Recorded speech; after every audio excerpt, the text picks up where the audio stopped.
Magandang gabi po mga kalingap na padyak. Ito po kasama po natin anak ni Ate Jen. Medyo matangkad si Peter. Kasama po natin yung anak ni Ate Jen. Ito po yung panganay ni Ate na naiwan niya. Siya na po yung tatay at nanay sa kanyang mga kapatid. Yun, buti nga po, nakausap ko siya. Humingi rin po ako ng permiso para sa video na to. Ito po yung nakakalungkot na part. Kasi po, nung una po, dapat po talaga tutulungan natin siya.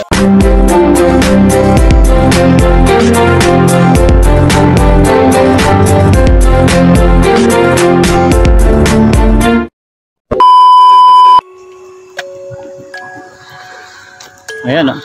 Mapagpalang araw sa inyo, no? Mga kapadyak, mga kalingap. Eto, pupunta tayo kila Ate Jen ngayon. Ayun o, yung dalawa. Medyo madilim. Madilim dito. Kung papatay ko yung ilaw, grabe, damay kita. Kaya may dala akong rechargeable na ilaw. Ayan.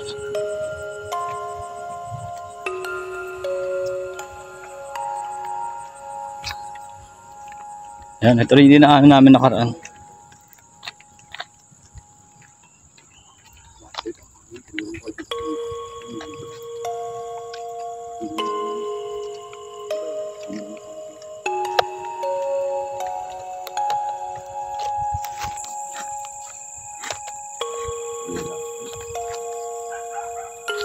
Medyo no? Basa yung sayang lupa.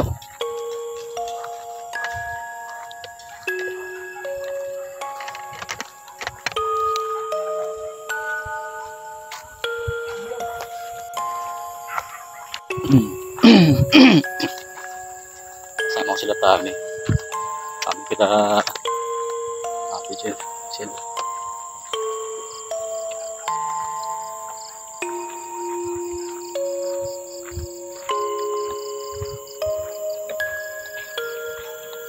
Ang ilaw rito. Sobrang dilim na. Sobrang dilim na. Wala ka palang flashlight dito. Masusubsub ka rito. Service dyan, boy. Natin. Sabi ni Ate Maria, sigaw lang daw. Sigaw lang daw, sigaw.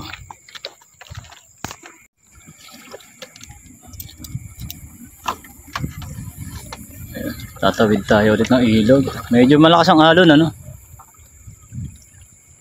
Ito Sherwin. Win, shoutout tayo dyan. Nakasabay rin kami ng mga estudyante. Hindi siya ganun kalayo. Ito, alas wala kang makikita. Kasi nga, wala masyadong bahay rito. Ayan. Tuloy ko na lang puro mamaya.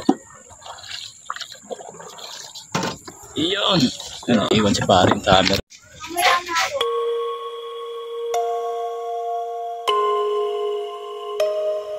At eto po mga kalingap, mga kapadyak, kausap ko po si Kuya Tantan. Siya po ang panganay na anak ni Ate Jen. At siya rin po ngayon ang nag-aalaga sa kanyang tatlong maliliit na kapatid na naiwan ni Ate Jen. So yun nga, napag-usapan namin na kung okay lang ba yung ginawa kong pag-vlog sa kanyang mama nung nakaraang linggo. Kasi hinihingi ko rin ng permiso sa kanya na kung hindi naman okay ay pwede naman nating burahin yung video. Pero natuwa naman ako sa sagot ni Kuya Tantan na kung sa palagay raw natin ay makakatulong hindi lang sa kanila at makakatulong din naman sa ibang tao, bakit hindi? Mas magandang araw po na makita ng mas marami pa ang totoong kalagayan nila sa ngayon. At kaya ko po minute ang video dahil masyado pong maingay yung paligid, may mga bata naglalaro at hindi rin po maririnig yung aming pinag-uusapan. At ayaw rin naman po, hiningi ko po ng permiso kay Kuya Tantan kung okay lang ba na marinig yung pinag-uusapan namin. At sabi niya maganda raw po na sa amin na lang. Kaya yun po,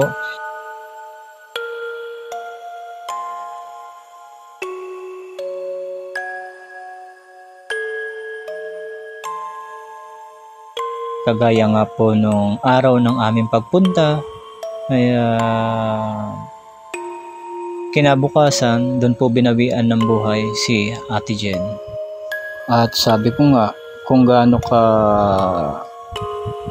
kasakit sa dibdib nung makita natin siya nung sa kalagayan niya, ngayon mas masakit sa dibdib yung makita siya na wala na.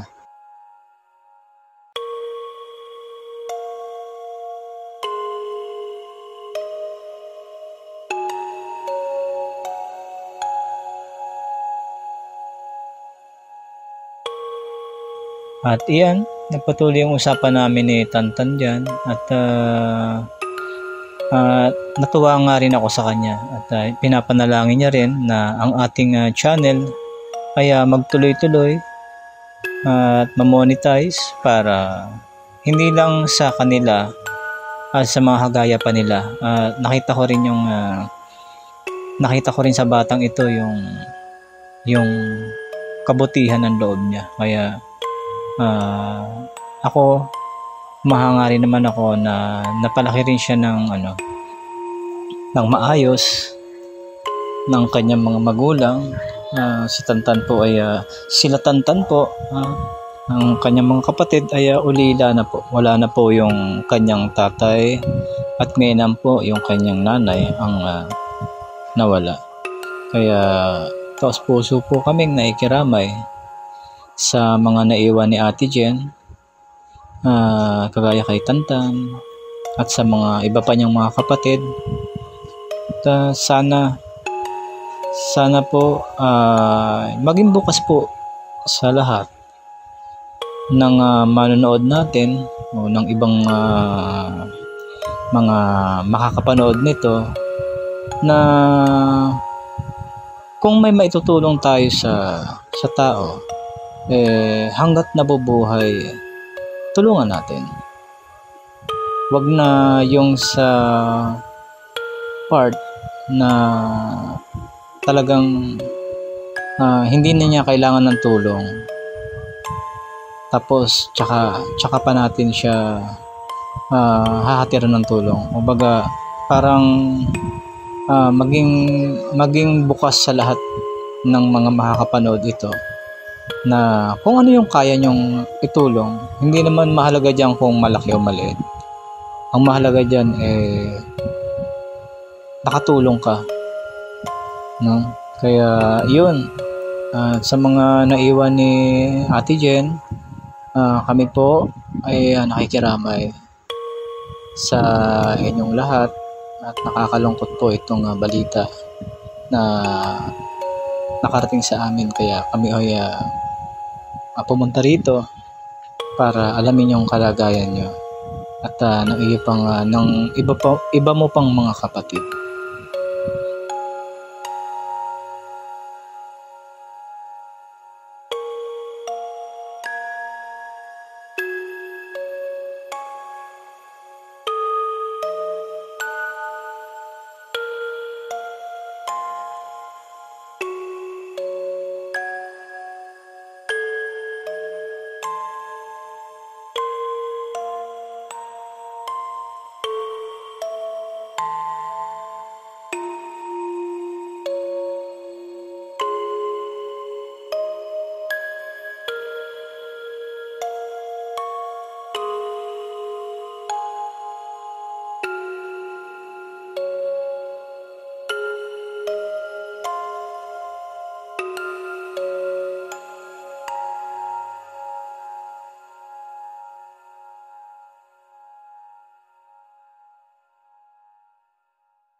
Magandang gabi po mga kalingap mga kapadyak.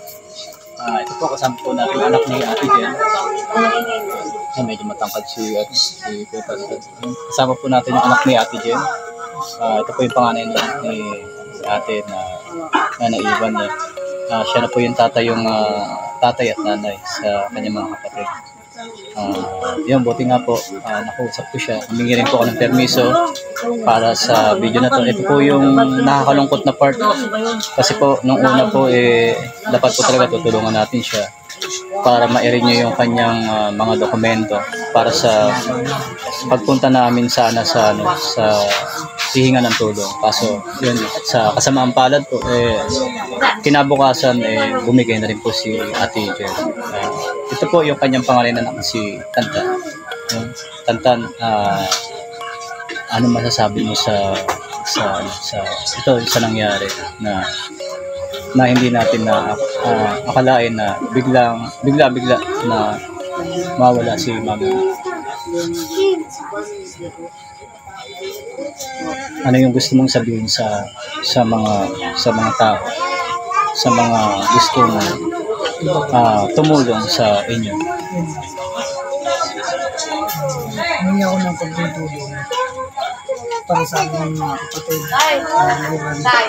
Nagtong pala sa TV. Ay, sa ano? Sino ka na?